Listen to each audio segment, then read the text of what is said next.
தூர தேசம் என்று ஆர்வம் முதன் சொன்னாரே? ஆமாம், வேலூர். வேலூர் தானே கத்திரிக்காய்க்கு மிகவும் பிரசித்தி பெற்ற ஊராயிற்றே. இதையா தூர தேசம் என்கிறீர்கள்? அங்கு சந்தை மைதானத்தின் வடகோடியில் ஒரு பெரிய மாளிகை இருக்கிறது. அது என் தாத்தாவுடையதுதான்.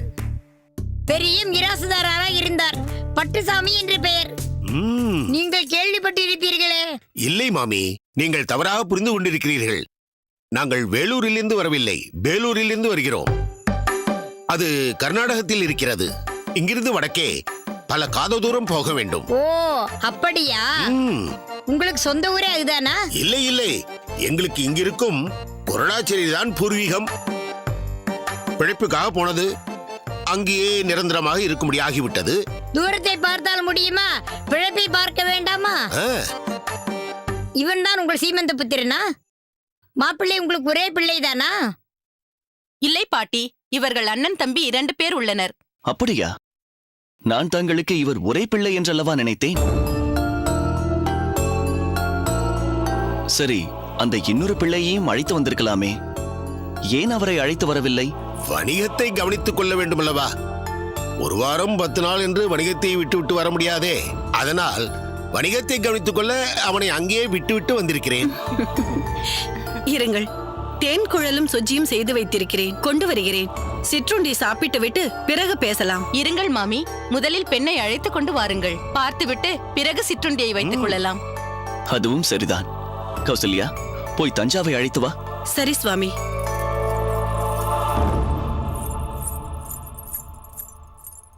கல்யாணி, அகத்து சாவியை பத்திரமாக வைத்திருக்கிறாயா?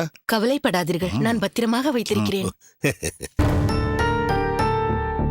பாட்டி, மாப்பிள்ளை எப்படி இருக்கிறான்? ஏதோ இருக்கிறான்.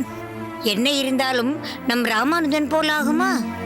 இந்த பைத்தியக்கார காந்திமதி ஏன் தான் தஞ்சாவை பெண் கேட்கவில்லை என்று புரியவே இல்லை.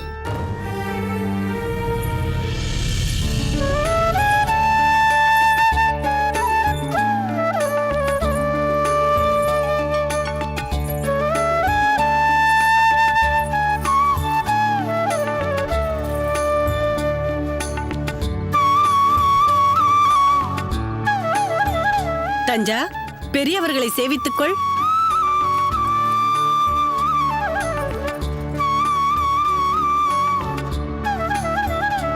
உட்கார்ந்து கொள் குழந்தை. பரவாயில்லை அம்மா, உட்கார். இல்லை, பெரியவர்களுக்கு முன் அவள் உட்கார மாட்டாள். அப்படியா? நல்ல பழக்கம். நன்றாக தளிகை செய்ய கற்றுக்கொண்டிருக்கிறாயா? நன்றாக தளிகை செய்வாள். அவள் செய்யும் புடலங்காய் கூட்டும் மிளகு சாத்துமுதும் இன்றைக்கெல்லாம் சாப்பிட்டுக் கொண்டே இருக்கலாம். பட்சணங்கள் செய்ய தெரியுமா குழந்தை? என்னென்ன பட்சணங்கள் செய்வாய்? அவள் உருண்டை, லட்டு, காரா பூந்தி, ஓமப்படி. பாட்டி, சற்று இருங்கள், அவள் சொல்லட்டும். நாங்கள் அவள் குரலை கேட்க வேண்டாமா? குரல் தானே குயில் மாதிரி இனிமையாக இருக்கும்.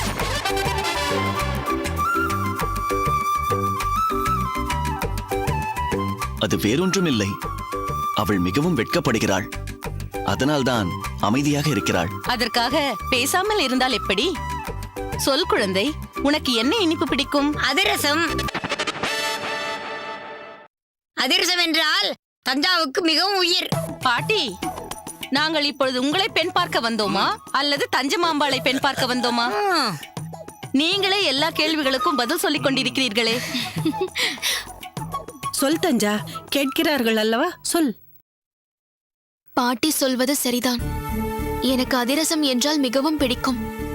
அதுவும் காந்திமதி மாமி என்று ஒருவர் இருக்கிறார். அவர் செய்யும் அதிரசம் என்றால் மிகவும் பிடிக்கும்.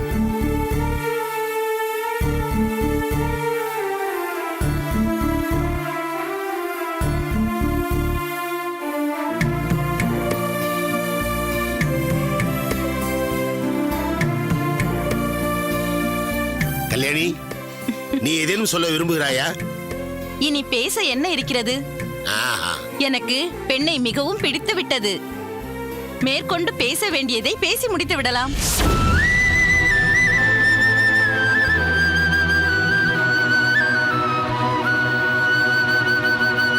அகிலா, கோமலி, தஞ்சாவை உள்ளே அழைத்து செல்லுங்கள். வா தஞ்சா.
தாயம் விழ வேண்டும் என்பதற்காக பெருமாளே பெருமாளே என்று வேண்டிக் கொண்டாயே, அவர்தான் என் மூலமாக உன் ஆசையை பூர்த்தி செய்தார்.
பாகவத கைங்கரியம் பகவத் பிரீத்தி அல்லவா? அந்த வஸ்திரங்களை கொடுங்கள். தயவு செய்து தாருங்கள் சுவாமி. நீங்கள் சென்று ஸ்நானம் செய்துவிட்டு வாருங்கள். அதற்குள் இவற்றை துவைத்து அலசி உலர்த்தி தருகிறேன்.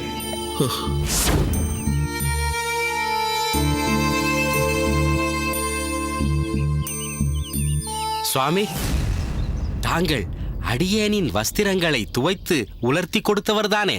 ஆம் சுவாமி.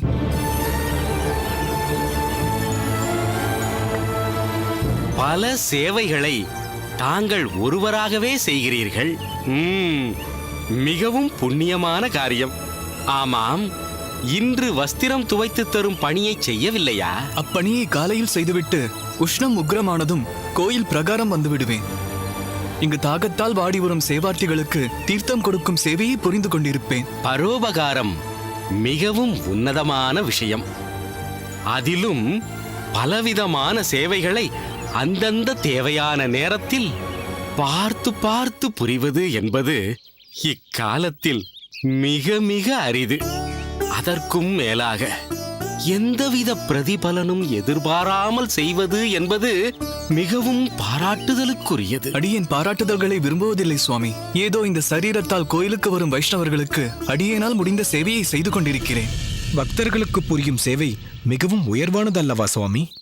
உயர்வானதுதான். ஆனால் அதை நான் செய்கிறேன் என்ற உணர்வோடு செய்வது கூடாது. ஏன், நான் சேவை செய்கிறேன் என்ற எண்ணத்தோடு செய்வதே கூட தோஷத்தை ஏற்படுத்திவிடும். சுவாமி, மன்னிக்க வேண்டும். இன்னும் சற்று விளக்கமாக கூறி அருள வேண்டும். கூறுகிறேன். மாரநேர், சொல்லுங்கள் சுவாமி. வைணவர்களின் இறுதி இலக்காக அந்த பரந்தாமனான ஸ்ரீமன் நாராயணன் இருக்கிறான். அந்த இலக்கை அடைய நினைப்பவனுக்கு நான் என்ற பேச்சோ உணர்வோ மிகவும் தடையாகும். நான் செய்கிறேன், நான் சேவை செய்கிறேன் எனும் போது சரீர அபிமானம் தலை தூக்குகிறது. ஒருவன் இது போன்ற அகங்கார மமகாரங்களை தொலைக்க வேண்டுமென்றால் அடியேன் இந்த சரீரம் அல்ல, பகவானுக்கு ஆட்பட்ட ஆத்மா என்று அவன் உணர வேண்டும். இந்த சரீரம் ஒரு கருவியே தவிர அதுவே நான் என்ற நினைப்பு கூடாது. இப்படி ஆத்மார்த்தமாக பகவத் சேவையும் பாகவத சேவையும் செய்பவனுக்கு சித்த சுத்தி ஏற்படும். அவனுக்கே பகவத் கடாட்சமும் தரிசனமும் கிடைக்கும். எனவே சரீர அபிமானம் இல்லாமல் பற்றற்ற மனநிலையில் சேவை செய்ய வேண்டும். பற்றற்ற நிலையில் சேவை செய்ய வேண்டும் என்றால் மிகுந்த மனப்பக்குவம் வேண்டும். இப்போதெல்லாம் சிறிய உபகாரம் செய்துவிட்டு மிகவும் கர்வம் கொண்டவர்களே அதிகம். அதை பார்க்கும்போது தங்களுடைய சுய அபிமானமற்ற சேவை அடியேனை பிரமிக்க வைக்கிறது. சுவாமி, அடியேனுக்கென்று எந்த உயர்வும் இல்லை. தாங்கள் கூறும் பெருமை அனைத்தும் அடியேனின் ஆச்சாரியர் மணக்கால் நம்பி சுவாமிகளையும் அடியேனை வழி நடத்தும் யமுனாச்சாரிய சுவாமிகளையுமே சேரும். அவர்களல்லவா அடியேனின் உள்ளுரையும் ஆத்மாவை ஒளிவிடும்படி செய்கிறார்கள். அவர்களது கருணையே நம்மை உணரச் செய்து தோஷங்களை போக்கி ஒழித்து அதன் பின் நிலையான பரமபதத்திற்கு இட்டுச் செல்கிறது. அப்படிப்பட்ட ஆச்சாரியரே அடியேனின் கருணாமூர்த்தி.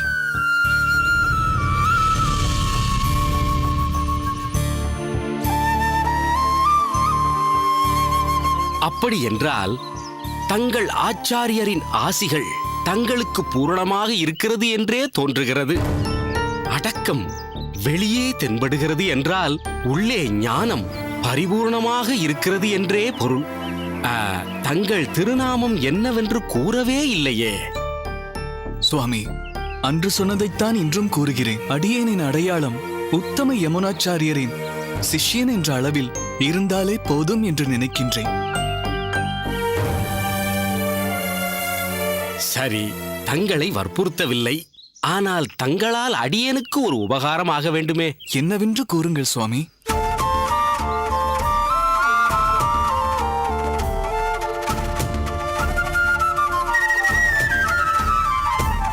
இந்த ஓலையில் உள்ளது ஒரு மகத்தான ஸ்லோகம் என்று எண்ணுகிறேன். இதை நித்தியபடி துதித்தால் நினைத்த காரியம் கைகூடும் என்று ஒரு பெரியவரும் கூறினார். தாங்களோ யமுனாச்சாரியாரின் சிஷ்யர். தங்கள் கல்வியினால் ஏற்படும் முக காந்தி தங்களிடம் தெளிவாக தெரிகிறது. அடியேனுக்கு இவ்வோலையை படிக்கும் அளவிற்கு கண் பார்வை போதவில்லை. இதை உச்சரிக்கும் விதமும் அறியவில்லை. எனவே இதில் உள்ளதை தாங்களே விளக்கி அருள வேண்டும். அதை உச்சரிக்கும் வழிவகையையும் கூறி அருள வேண்டும். சுவாமி, அடியேனை மன்னிக்க வேண்டுகிறேன். அடியேன் அடியேன் அடியேன் படிப்பறிவில்லாதவன்.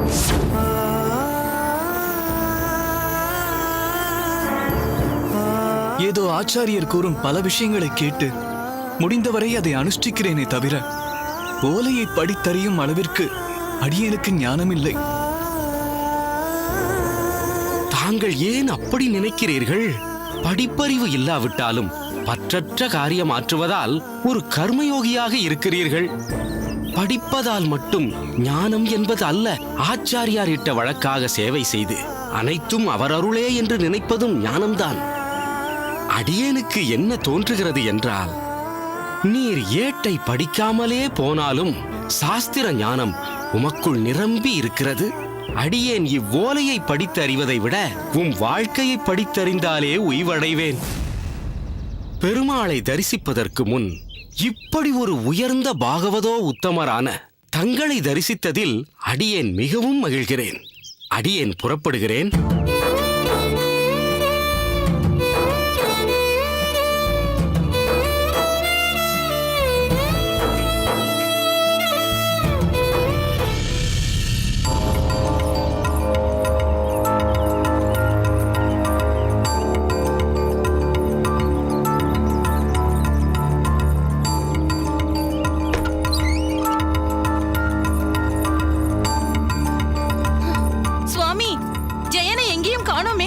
ஏன் பதட்டப்படுகிறாய்?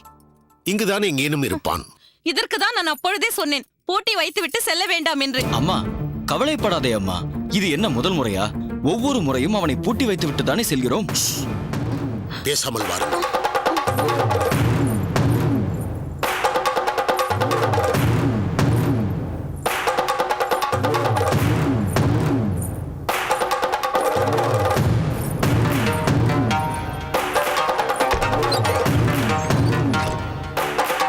தேன்,